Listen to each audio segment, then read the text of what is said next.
Trudel le matin. Le commentaire de Fred Bérard. 8h moins 20, la semaine sainte, comme on l'appelait dans le temps, mais c'est encore ça son titre, son nom. Ça chamboule, ça bouscule bien des habitudes. Et il faut le rappeler à notre athée qui est avec nous, notre ami Fred, parce que je pense pas qu'il y ait eu dans son calepin comme note qu'on n'était pas là vendredi, ni lundi. Alors voilà. Ouais, merci, t'es bien fin. Non, ben ça fait plaisir. Et tu sais que tu dis notre raté tellement vite que ça sonne notre raté. Hein? En passant, j'ai mis en ordre la fameuse ton lapsus de Serge le singe.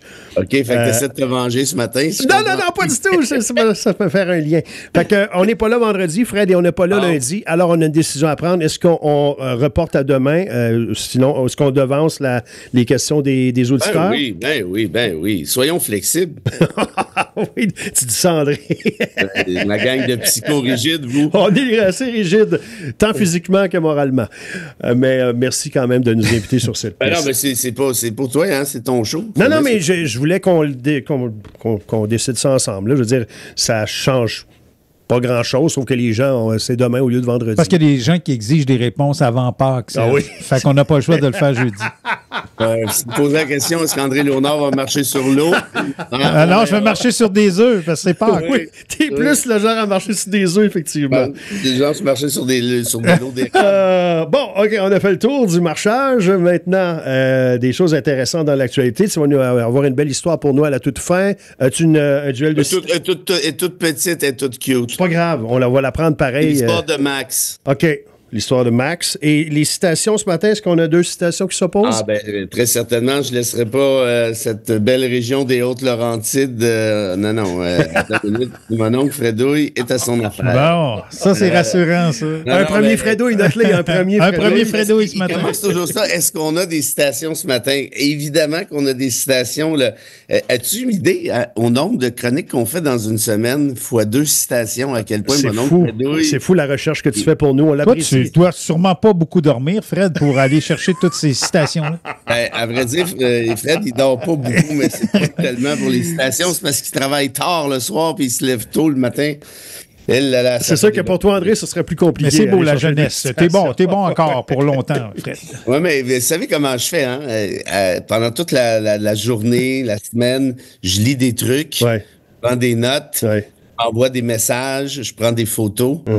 Ouais, c'est une job temps plein. Ben, tu sais que la radio, c'est ça que je fais aussi. C'est ça qu'on fait en radio aussi. Je veux dire, quand quelque chose m'interpelle dans ma vie de tous les jours, je le note à quelque part pour pouvoir en parler le lendemain, pour pas l'avoir oublié. Et en vieillissant, c'est pire. Fait que je prends des photos, je me prends des notes, puis j'arrive en studio, puis j'ai l'air d'un gars qui se souvient de tout, mais c'est parce que je... Fais-moi confiance. Parfois, je regarde dans mes trucs de photos, je dis, c'est quoi ça? Ah oui, pourquoi j'ai pris ça? Oui, ça fait juste 2 heures, mais bon, en tout cas. Bref. Ça fait juste 2 heures. OK.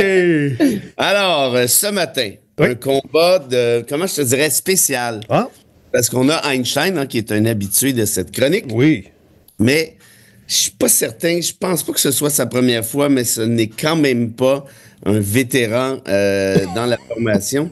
Et j'ai nommé Anthony Bourdain, qui était Bourdain, si vous voulez, en français, qui était un grand chef. Ben, en fait, je sais pas à quel point il était un grand chef, mais c'est lui qui a vulgarisé en très bonne partie à la télé toute la question de la bouffe de rue, de la bouffe simple, mais sympathique. Il avait pris une bière avec Obama. Il se promenait à travers le monde dans une espèce de... Il est très philosophe à ses heures. Moi, j'adore ces gars-là, un peu comme les Bukowski, là, en quelque sorte, là, qui sont pas des philosophes autoproclamés, mais souvent qui vont te débarquer avec une espèce de petits bijoux fantastiques. Des philosophies de la vie qui viennent souvent avec ça. Et Bourdain, je pense que pas mal de gens le connaissent. Là. Il y avait quand même son show qui jouait, qui était traduit à Évasion, ou je sais pas laquelle des chaînes. Oui, non, c'est pas... je peux pas aller ramasser... Vas-y. Dans le fond d'une swamp, là.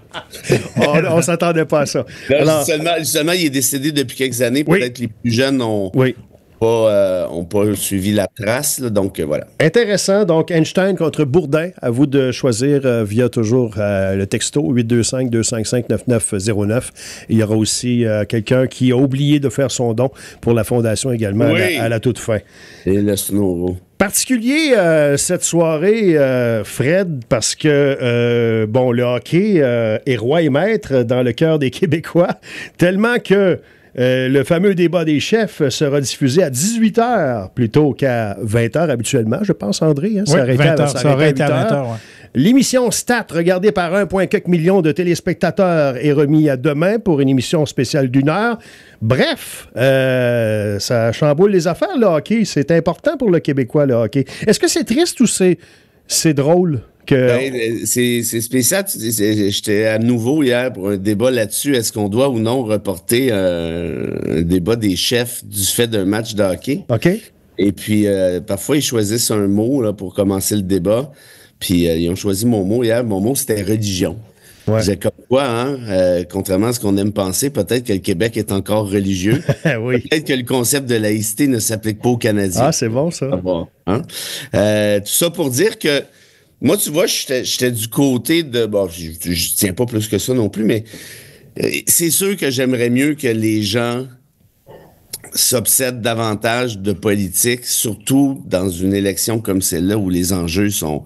Écoute, encore hier, Trump, ou avant-hier, Trump a réitéré, sa porte-parole au Bureau Aval a réitéré le fait qu'il visait encore de faire en sorte du Canada le 51e État. Là. Ouais. Et on l'a oublié, là, parce que ça fait 2 semaines, genre, qu'il nous a pas achalé avec ça, puis il nous a pas écœuré sur Twitter, là. Exact. Mais ça fait encore partie des plans, nous dit-elle. Donc, ça peut pas être bien plus important que ça, comme élection. Fait que c'est certain que tu te dis, j'aimerais mieux que les gens suivent ça que le hockey. Donc, tu te dis, ouais, mais c'est contradictoire avec ta position. Ma position, c'est que ça va peut-être pas changer là. Et moi, j'aime mieux qu'on donne toutes les chances du monde au plus de gens possible de pouvoir voir ce débat-là. Parce que si là dit, tu regardes le match ou tu regardes le débat, on va perdre un sacré paquet de monde, là, qu'on le veuille ou pas. Puis je juge pas nécessairement non plus, dans le sens où il y en a qui disent, regarde, moi, la politique, ça va, j'ai suivi. Le débat, je trouve que c'est surévalué. Mm-hmm. J'aime mieux me changer d'idée avec un match qui est absolument crucial, puis c'est bien correct comme ça aussi. Fait que bref, ça change quoi au final? Là? Essayons d'accommoder un et l'autre. Il y en a qui disent, ouais, mais à 6 heures, c'est trop tôt. Ouais. C'est vrai surtout pour les francophones hors Québec, dans certains cas, tous les francophones de l'Ouest. Ouais. Oui, là, mais il y a 4 millions de personnes qui ont regardé le débat en français en 2021. Puis là-dedans, il y a plusieurs centaines de milliers de franco hors Québec, parce que quand c'est à Radio-Canada, c'est pour l'ensemble du Canada. Fait que tous les franco-albertains, franco-manitobains et tout, là, je pense pas qu'ils vont regarder le débat à 3 heures là, demain après ou ce soir. Oui, puis là, Fred, ça va chevaucher. Là. Le hockey commence à 7 heures, puis le débat commence à 6 heures jusqu'à 8 heures. Donc, il y a 1 heure de débat. Si tu es amateur de hockey, que tu verras pas. Ouais, c'est sûr que c'est pas parfait. C'est sûr, tu sais, la commission électorale qui a été créée assez récemment, on paie, c'est pas des tonnes d'argent, là, mais c'est que genre quelques millions par année pour qu'ils organisent 2 débats. Tu penses-tu? Parce que débat, actuellement, c'est aux 4 ans, là, à moins qu'il y ait un majoritaire. Fait que là, toi, ça fait 4 ans que t'es assis à ta chaise de bureau. C'est ta job, t'as une job. Là, t'as juste une job, puis à un moment donné, Léopold, quoi? Et bout de Chris, je savais qu'on avait oublié quelque chose. Il y a une game d'hockey. La game du Canadien. Ah là là là là. C'est ça pareil, là. Oui. You only had one job. Oui. Il me semble, regarde les calendriers, là, c'est pas compliqué, là. Sauf qu'en même temps, le Canadien n'était pas supposé être là, fait que ça n'aurait pas été supposé être un match important. Et en plus, le Canadien menait par 8 points sur ses adversaires, donc on n'aurait pas besoin de ce match-là de ce soir, en principe. On n'aurait pas dû avoir besoin. C'est parce que rendu là... Oui, je sais. Le calendrier du Canadien, c'est pas classé top secret, là, c'est assez public. C'est sûr. Fait que tu peux-tu prendre la chance ou tu peux juste mettre ça la veille ou l'avant-veille? N'aurait pas été si grave, là, tant qu'à moi. Non. Puis tu mets ça plus tôt, les gens de Montréal, les gens des villes sont dans le trafic. C'est sûr qu'il manque... Même, en tout cas, pour ceux qui... c'est drôle parce que assez récemment, je rigolais avec un ami de la propension des Lauriers-Montois à virer fou avec votre supposé trafic du boulevard Paquette. C'est épouvantable. Les lumières sont pas synchronisées. J'ai passé 3 minutes. L'autre fois, facile. Non, même si c'était pas 4 minutes. Okay, laisse-nous avec nos réalités, toi, là. Laisse-nous avec nos réalités. Écoute, comment je te dirais ça? Vous me faites un petit peu rire, là. Je peux comprendre, mais tout est relatif dans la vie, là. Demande pas. Oui, mais c'est exactement ce que je suis en train de te dire. C'est relatif.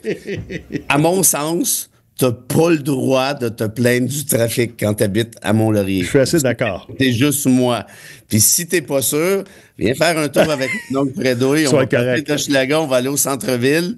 Puis il faut parfois prendre des vacances pour aller travailler tellement que t'es long. Faut prendre un après-midi off. Tu le notes, on est rendu avec 3 Fredoy. Oui, ça va bien. Bon, faut que ça continue. C'est comptabilisé. Oui, OK, il y a un concours. Oui, parce que plus il y en a, plus André est heureux. Bon. J'aimerais ça t'entendre sur le bras de fer qu'il y a entre l'organisation Trump, l'administration, je devrais dire, et les universités américaines. Il y a Harvard qui tient son bout parce que cette administration qui prône la liberté d'expression veut justement aller jouer dans les universités. Non, ça, faut pas être niaiseux, là. Trump n'a rien à voir avec la liberté d'expression. Là. C'est qu'il faut pas croire ça. Là. Non, je sais, mais tu sais que... L'inverse, là, je veux dire, c'est tellement patent. Puis tu me permettras une petite parenthèse? Oui. Et les chummies du Journal de Montréal là, qui nous écrivent 200 chroniques par mois là, sur le danger là, des woke par rapport à la liberté d'expression, puis c'est écœurant, puis taper, puis bon. Avez-vous déjà vu une chronique de ces fafouins-là? Durocher, Martineau, Bock-Côté, Dumont, Tutti Quanti, là, tu le connais peut-être moins, mais déjà eu une chronique disant « Hey, c'est écœurant ce qui se passe aux États-Unis. » Non. C'est pas grave, ça. Non. Mais Durocher a écrit un livre « On efface les femmes dans l'espace public au Québec ». C'est parce que Trump vient d'enlever le mot femme de tous les c'est ça.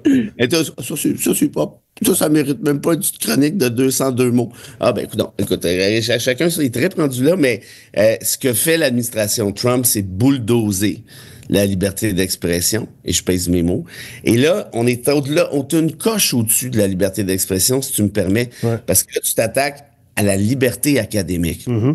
Et ça, il n'y a pas beaucoup de sociétés qui peuvent se permettre ce luxe. Pourquoi? Parce que la liberté académique, pour ceux qui sont plus ou moins au courant, ça veut dire quoi? Ça veut dire qu'une université, les universités, ça pourrait être le cas au Cégep au Québec, mais habituellement on parle du niveau universitaire, ben c'est absolument névralgique dans n'importe quelle démocratie. Pourquoi? Parce qu'une université va décider de ce qu'elle fait. Et l'université est guidée par une seule chose, en théorie, en fait deux, la science puis le bien commun. Okay? Je ne veux pas dire qu'ils sont parfaits, évidemment, mais il y a une certaine pureté. Pourquoi? Parce qu'il y a une indépendance des pouvoirs politiques, puis habituellement, idéalement, une indépendance des pouvoirs économiques. Ça, c'est moins le cas aux États-Unis parce qu'on sait qu'il y a beaucoup de donateurs.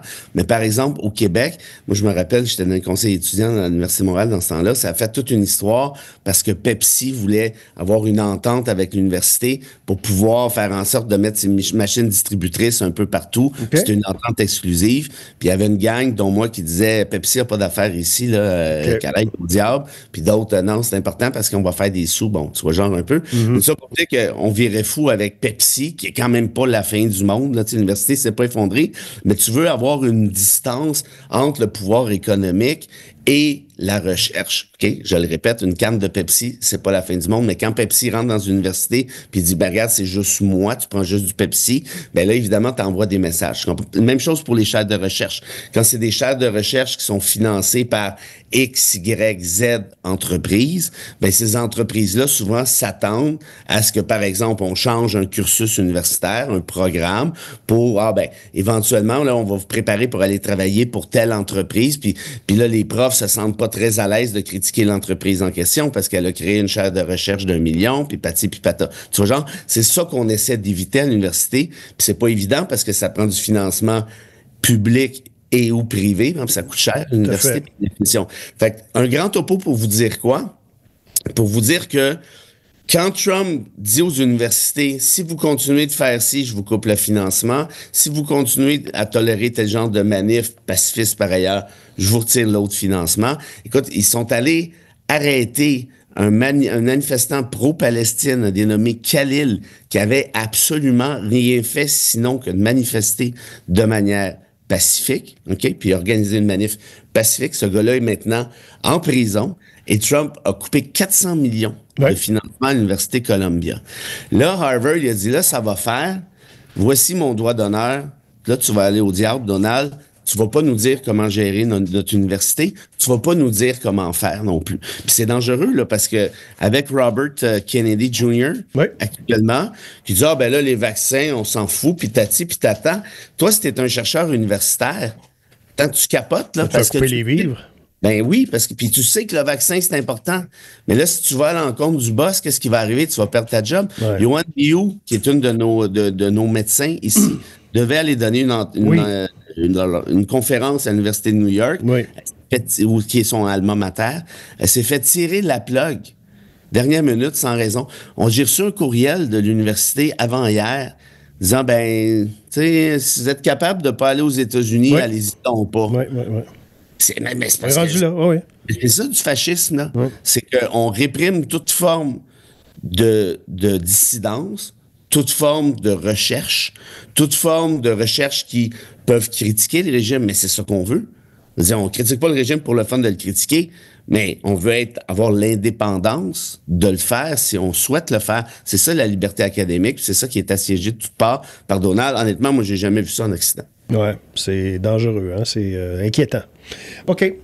Mais je suis content de voir que les universités se tiennent debout, c'est rafraîchissant. Hey, en fait, là, il y a Harvard. Là. Puis oui, Harvard, c'est la plus grosse, c'est la plus... Harvard peut le faire parce qu'elle a tellement de cash.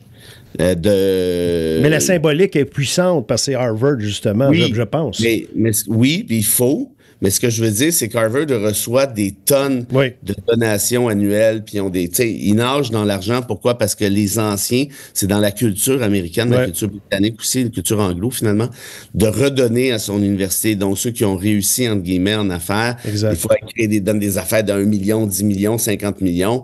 Au Québec, là, c'est beau quand les gens leur envoient 50 piastres. Donc, nécessairement, Harvard peut vivre avec ça. Tu peux juste comparer McGill puis l'Université de Montréal. McGill nage dans l'argent des donations de ses anciens. L'Université de Montréal, on n'a pas cette culture-là chez les francophones. Ça commence à se développer tranquillement. Il y a les Jean Coutu qui ont donné beaucoup, Pierre-Carl Pelado et tout, mais encore là, ça revient avec l'enjeu que je te disais. Est-ce qu'on essaie de contrôler l'université dans le cadre d'un profit plus commercial? Ben, c'est toujours l'enjeu. Ben tiens, si on poursuivait là-dessus, qui devrait donner à la Fondation? Qui serait dû? Ah, ben, bonne idée. Écoute, c'est encore, en fait, un ami de mon père qui est devenu mon ami. On se parle une fois de temps en temps. Et puis, ça me fait penser à lui. Je voulais justement le nommer. Puis son frère, quel sympathique frère, par ailleurs. Le cœur à bonne place a donné il y a pas longtemps. C'est un gars que j'apprécie beaucoup. Tu sais, un gars qui est là pour les bonnes raisons dans la vie, qui est toujours en train de se casser en quatre pour son milieu. Puis quand je me fais écœurer sur Facebook par des Trumpistes ou autres, des fois, il m'appelle, il dit là, t'es-tu sûr, t'es-tu correct? Tu sais, un gars comme ça. Ouais. Puis évidemment, c'est le père de mes deux chiens de chez Hélénine, tu auras compris, c'est l'éleveur initial, on l'appelle mon oncle, grand-papa Patrice, tu auras compris. Patrice Deslauriers, mon ami, c'est à ton tour de faire ta petite contribution pour cette belle jeunesse qui cherchera à remettre ses textes pour lutter contre la désinformation dans le cadre du concours de l'étranger. Maximum 25 avril. C'est ça, je veux dire. Il reste pas grand temps. Là. Il reste 9 jours. Ça achève, là. Okay. Ça achève, mais bon, on sait qu'il y a déjà plusieurs textes qui sont rentrés, bien sympathiques par ailleurs, mais il y a des milliers et des milliers de dollars en bourse. Il y a 3 prix par palier, donc vous avez plusieurs chances de. Et puis voilà. OK. La citation gagnante aujourd'hui, c'est Bourdin. Je veux dire, j'avais bien pensé, mais la belle histoire. De Max, ben oui. Ouais, Max, tu sais pas qui est Max, hein, André? C'est pas Max Pacioretty? Non, évidemment. Les références au hockey tout le temps. Ça me semblait bien. Mais non, c'est Max le Golden Retriever. Max le Golden Retriever, André, qui a ses billets de saison aux Braves d'Atlanta. Ben oui, et qui s'en va à chaque match avec son ami humain dans le fin fond du champ droit. Il s'assoit là tranquille avec sa casquette des Braves bien vissée sur la tête. Et allez voir la photo, si tu as ça, c'est puissant. Le chien, il est là, il regarde le match attentivement. Il n'y a personne qui paye. Tout le monde capote sur lui. Hey, Max, c'est comme la mascotte, si tu veux, du stade. Puis il a le droit à 2 hot dogs par match. Puis il achale pas personne autour. Il est assis sur ses faufounes. Puis il regarde le premier lancé jusqu'au dernier, petit interlude de hot dog, puis il reste concentré tout le long. Est-ce que c'est pas la preuve, ça, que parfois, hein, la vie, ça peut être très simple. Une partie de baseball, un chum, bon, une bière pas dans le code max, 2 hot dogs VG, puis tout le monde est content. Faudrait savoir maintenant, est-ce qu'il va au baseball pour le baseball ou les hot dogs? Ah, ben ça. Faudrait essayer un match sans hot dog, voir si il va être aussi. Ça, l'histoire le dit pas, mais à ce compte-là, tu pourrais essayer avec pas mal n'importe quel humain. Moi, j'allais avec Trudel, il était pas mal plus intéressé par la bière que par le lancer. Ah, quelle réputation tu me fais. OK, alors c'est Bourdin qui Bourdin l'emporte. Écoute bien ça comme c'est beau. Oui. Voyager n'est pas une récompense pour avoir travaillé, mais bien une éducation pour savoir comment vivre. Oh là là. Yes. Excellent, ça. On va rappeler aux gens qu'on a pris la décision que demain, c'est les questions des auditeurs et auditrices, puisque vendredi, on a congé. Alors, on fait ça demain avec l'accord de Fred, le hockey de Fred. Alors, je vais être prêt, là. Alors, allez dans la paix, et toi aussi. Oui, c'est ça, là. On se reparle demain. Bon match ce soir, t'es là, hein? T'es-tu là contre les Hurricanes? Les Hurricanes, au Centre Bell? Non, pas ce soir, non. Pas de mon oncle Fredo. Regardez le débat à 4 heures. Après ça, je vais... À 5 heures. À 4 heures. À 6 heures. Arrêtez de changer l'heure. C'est bon. Salut. Salut les copains. Bye. Bye.